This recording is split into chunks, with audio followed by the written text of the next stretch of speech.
Mga idol, first catch. Yan o. Lapu-lapu ang ating first catch. Sa wakas pinagbigyan kahit maliit. Ayan. Ganda ng kulay oh. So isang masaklap na pangyayari ang hindi inaasahan. So lesson learned, huwag kayong bibili ng ganitong klaseng rod dahil siya ay mahinang klase. Ayan oh. Putol agad oh. Good morning guys. Ayan. Another day, another vlog. Ayan. So this is our new vlog, first vlog. Ayan, we are going today in Calatagan, Batangas, at magfi-fishing tayo sa Calatagan, Batangas. Yan guys. Ito yung ating first video sa guys, mga master. Saka na pa-subscribe po ng ating YouTube channel. Pa-like and share na rin po ng ating mga video kung magugustuhan nyo. Yan, today is September 16, 2025. Yan, so pupunta tayo ngayon sa Calatagan, Batangas para mag shore fishing lang, no? Kasi medyo masama yung panahon ngayon at may bagyo. So tara guys, let's go.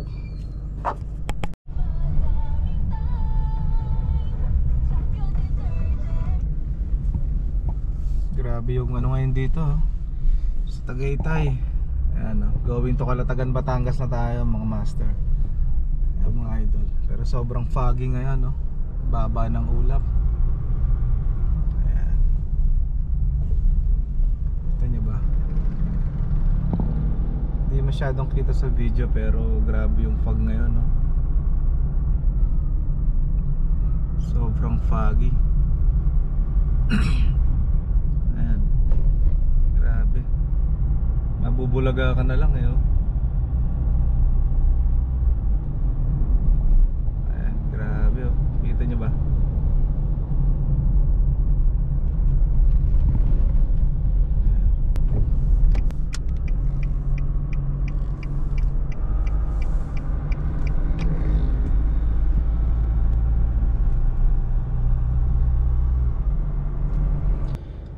So, yun na nga po. Yan. So, after 2 hours drive from Cavite to Calatagan, Batangas. So nakarating na po tayo dito sa target nating location kung saan tayo mag fishing. Ayan, papakita ko po sa inyo kung saan. Dito po sa Barangay Tanagan. So ayan po, sa Barangay Tanagan. Andiyan na tayo sa Barangay Tanagan. Ayan. So ito yung area. Ayan, this is the area. Ayan, so konti na lang, makakarating din tayo sa ating patutunguhan. So stay put at dyan lang po kayo. So dito na tayo sa area. So kakain muna tayo. Ito yung pagkain natin ngayon. Di pa tayo nag-uumagahan. So guys, nakain tayo. So mamaya papakita ko sa inyo yung area kung saan tayo mag-fishing. Hopefully makahuli tayo para naman may uwi tayo. Kain tayo.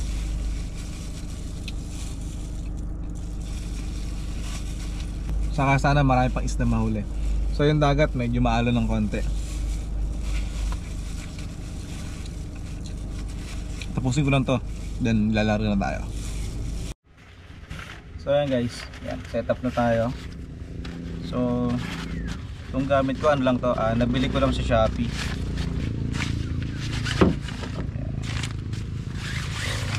Bago pa. Set up tayo. This is my gear. Ayan. Ito gagamitin natin ngayon. Daiwa Laguna. This is a 2500 series. Yan, loaded with 15 pounds of braid line. Yan, 4 ply lang po yung gamit ko. Yan. So set-upan ko pa, wala pala tong leader line. So set up ako muna ng leader line. Yan, so meron tayong mga soft bait. Yan, Shopee lang din yan. Tapos meron din tayo dito mga minnow lures. Yan. So ang gamit natin na leader line is 20 pounds. And so Hindi kasi ako sanay sa ano sa ultralight setup. May limit ako maputulan. Kaya dito ako sa medium. Yan, may mga pang bait and weight din tayo. Ayan. Yan, tara, setup muna natin to. So ito yung ating bagong rod na bibinyagan dito. Ayan. Yung rod natin. So ito na, setup na natin. Kakabit ko lang tong mga to. Ayan o.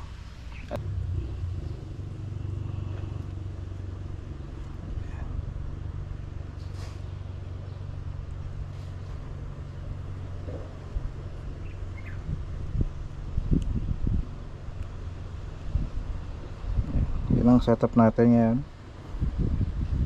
Ayan. Tali na natin. So, hindi na ako gagamit ng ano. Oops.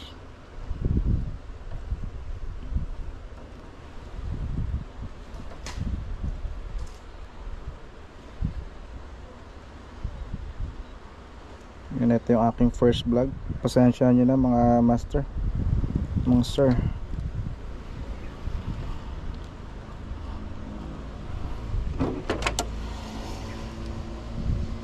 Sana mag like and subscribe po kayo sa aking channel. Ayan. Daling ko to. At baka mamaya ay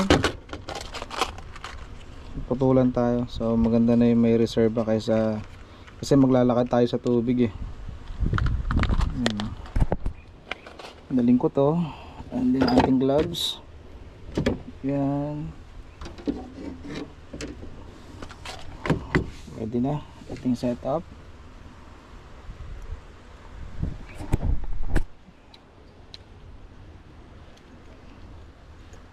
Hindi ko pala nakalock to. Hangalay na ako. So ayan yung ating area. Ayan, nakita nyo. Tara, ayusin muna natin to. Pasok muna natin sa loob to. Dalhin din natin to. Marami tayong bulsa. Ito tayo ng gloves. Yan na. So sigurado sunog na naman, pero okay lang basta may mahuli. Pero okay lang kahit wala, basta nag-enjoy tayo sa ginagawa natin. Go na yan. Dali din natin to.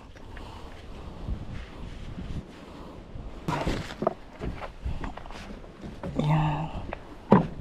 Oh yeah.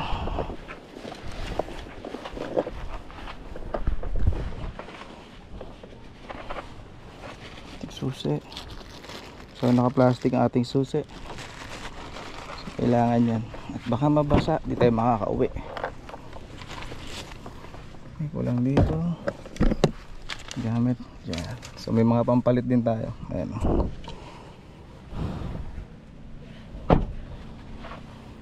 Ilang ulit natin. So manghihingi pa ako ng isang plastic.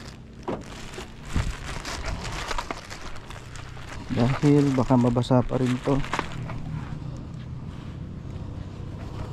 Maganda na yung safe para walang pagsisisi sa huli. So tara guys, ilan tayo ng plastic dito.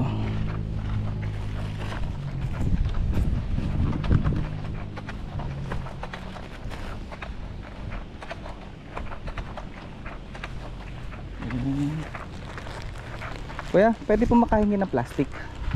Plastic po. Plastic. Pwede po makahingi. Lagay ko lang po yung susi. Mabasa.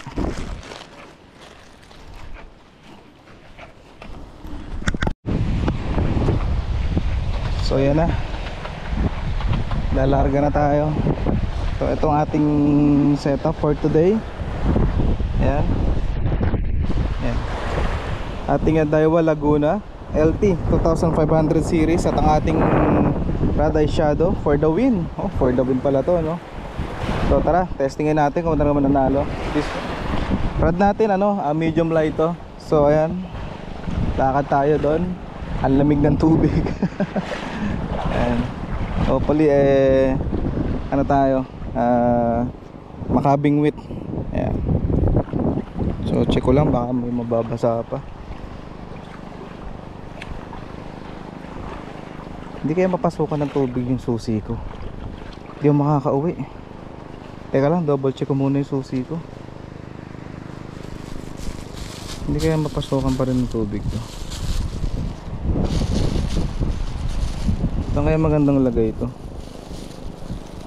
Sabit ko kaya dito. Sabit ko na lang dito sa GoPro. Kasi baka mamaya mabasa. Try ko. Record ba? Record naman.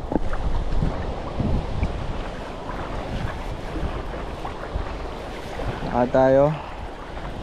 Malayo-layong lakarin daw to. Doon daw sa bato na yon, sa malaki na bato na yon. So try muna natin. Kung sino mananalo, ako o isda. Yan. Baka po pwedeng makalambing. This is my first video. Ayan po yung kauna-unahan ko na video sa aking YouTube channel.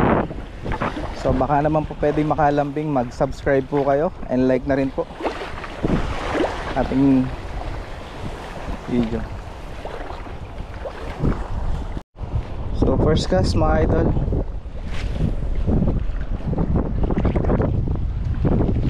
Lakas ng hangin.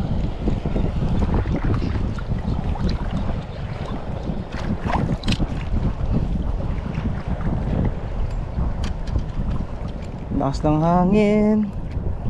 Hindi tayo makabato ng malayo.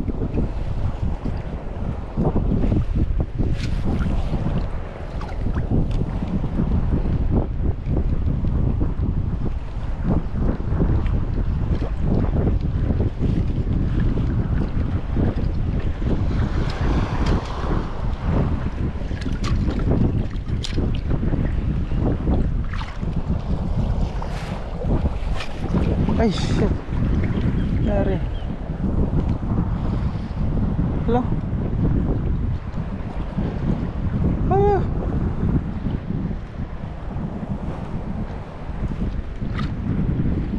Wait.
Ang lakas ng alon, kakainis.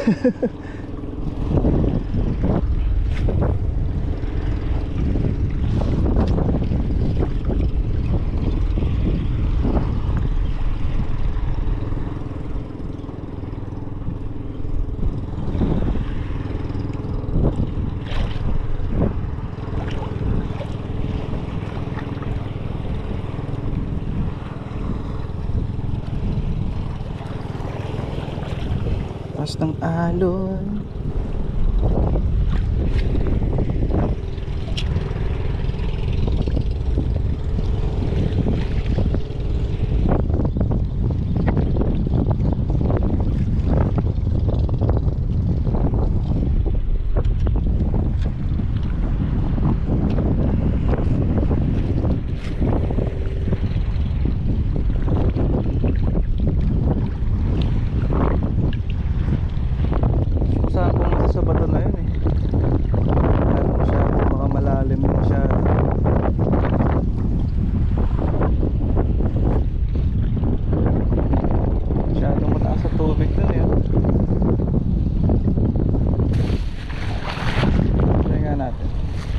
Doon no, sa bato na yun.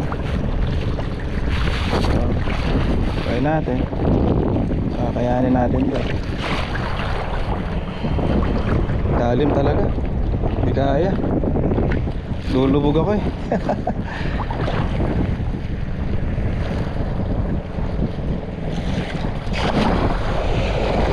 Yeah! Balik tayo, balik.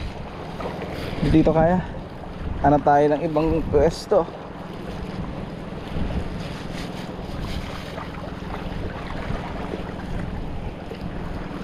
Masyadong malakas ang alon.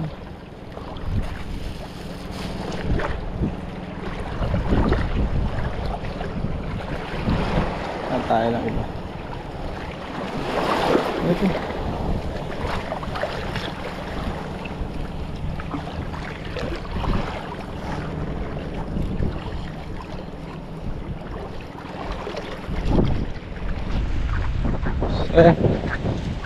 Lipat tayo ng spot. Alanganin yung spot. Masyadong malalim dun sa area na gusto kong tayuan eh. Lulubog ako dun. So dito sa may dulo, sa may meron dito parang boardwalk eh.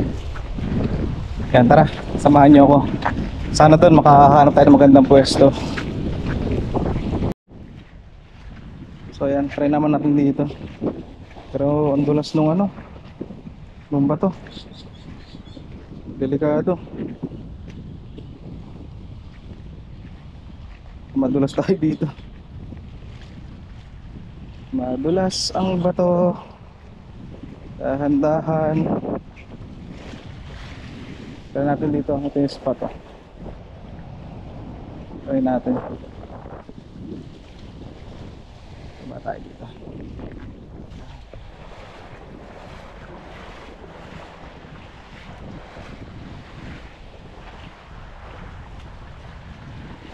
Try natin dito. May mahuhuli tayo.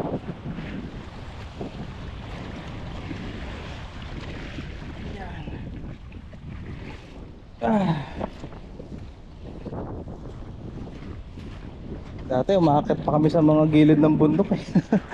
Para makapag-fishing lang eh.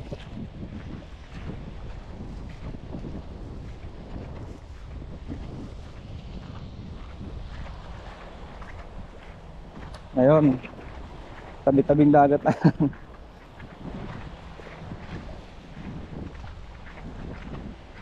Wala, hanggang dito na lang to.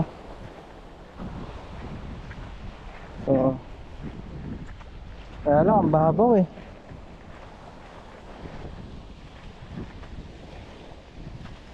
Hindi na katulad dati itong area na to. Dati, ang ganda pa dito. Ngayon, wala na. Pangit na. Ang babaw na Lakas pa ng hangin. Lipat na lang kaya ako ng area, ng spot. Bayad pa naman ako ng 150.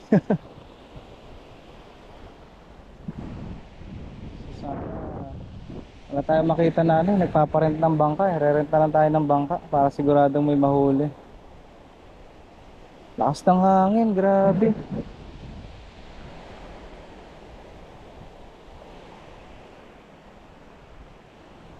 Hindi makakabato dito ng ayos.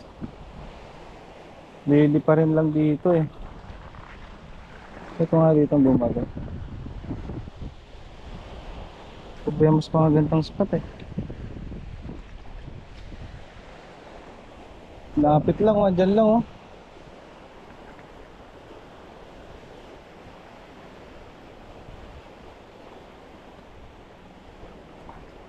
babaw.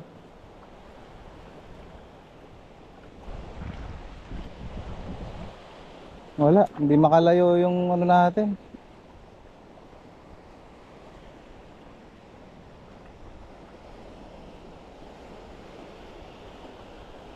Hindi makalayo. Masyadong malakas ang hangin. Bagyo kasi. Sabi na kasi pumirmi na sa bahay eh.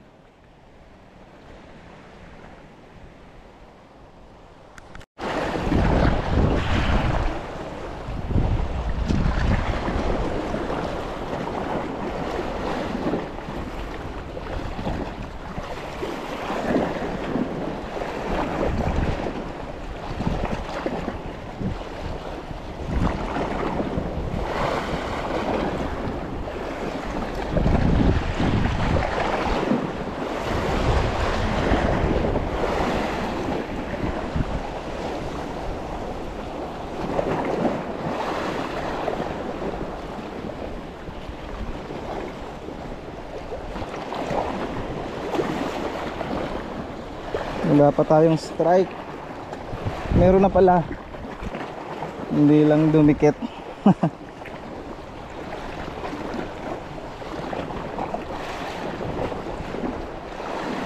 Hala, putol. Nadali ng barakuda. Ay siya, putol.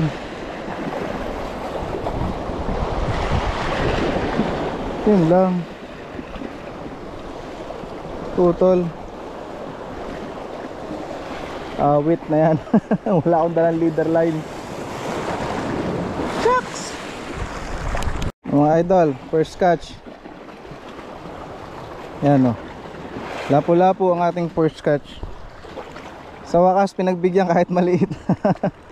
Ayan o, first catch natin, lapu-lapu. Ayan o, naka-record ba?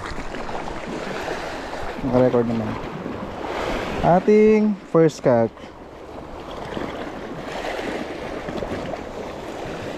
Ganda ng kulay oh. Sa wakas pinagbigyan din. So tuturukin target natin mga lapu-lapu, kaya nagpalit ako ng jig head. So partida wala akong leader line na putol. Yan o, ganyan lang o, wala akong leader line. Yan o, ayos. Fish on mga master. Fish on mga idol. So isang masaklap na pangyayari ang hindi inaasahan. So lesson learned, huwag kayong bibili ng ganitong klaseng rod dahil siya ay mahinang klase. Ayan o, putol agad o. Nakagatan lang ko ng isang malaki, tapos sinuot lang sa bato. Ano, pag pwersa ko walang kwentang rod to. Ayan o. So wala, donate pa ng isang lure, putol pa ang rod. So wag po kayong bibili nito. Ayan o, pangit tong rod na to, mahinang klase. Ayan o, wala o. Ayun, wala na, sumama na. Sumama na sa ano,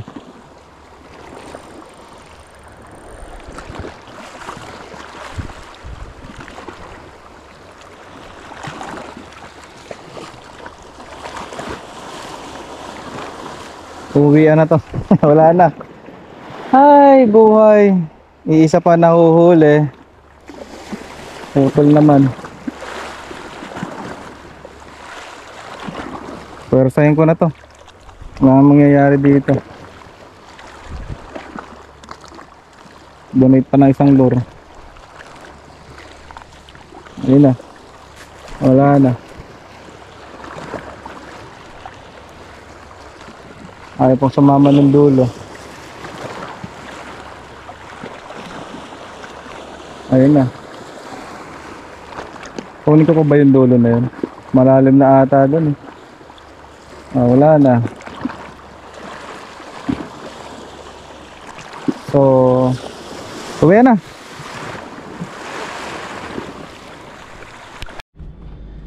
So yun nga guys no, ma-master dyan no. Tapos na tayo mag fishing for today. Yan no, walang kakwento-kwentong fishing kasi iisa lang yung nahuli ko. Isang lapu-lapu lang na medyo medium size naman ng konti no. So yun, tas sa kasamaang palad, naputol yung ating rod na binili sa Shopee. Ayan, naputol yung ating rod na binili sa Shopee kasi may kumagat na isang malaki-laking isda. Ngayon pag pwersa ko, biglang isinuot sa bato yung, sumuot sa bato yung isda. So binigla ko ng taas. Pag bigla ko ng taas, ayun, naputol na yung rod. So kung sa mga branded na siguro na rod yun, baka hindi naman ganun kabilis mapuputol yun. So dahil nga medyo mura lang naman yung rod, so expect talaga na hindi ganun katibay no. So yun na nga guys, this is my first vlog for fishing adventure. Yan no, Sana mag-subscribe po kayo sa aking YouTube channel. Yan, ilalagay ko po yung YouTube channel ko dyan sa harap ng screen. At yun lang po guys, mga master, no. Subscribe lang po kayo at like nyo na rin po yung video if nagustuhan nyo. Kung hindi naman po, okay lang din po.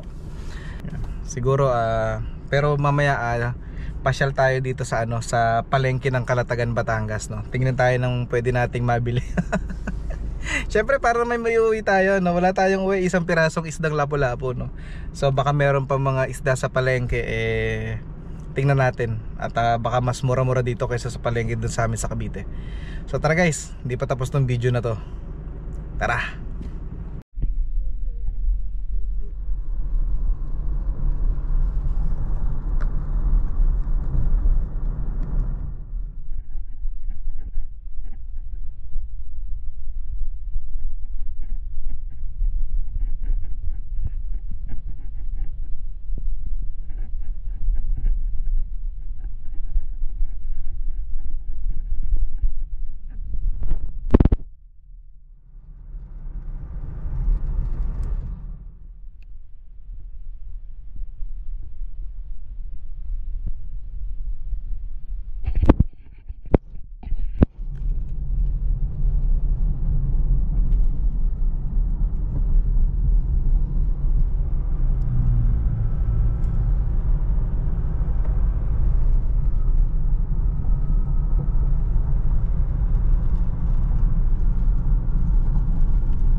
Isok may kabuluhan at kahulugan. Inspirasyon namin ang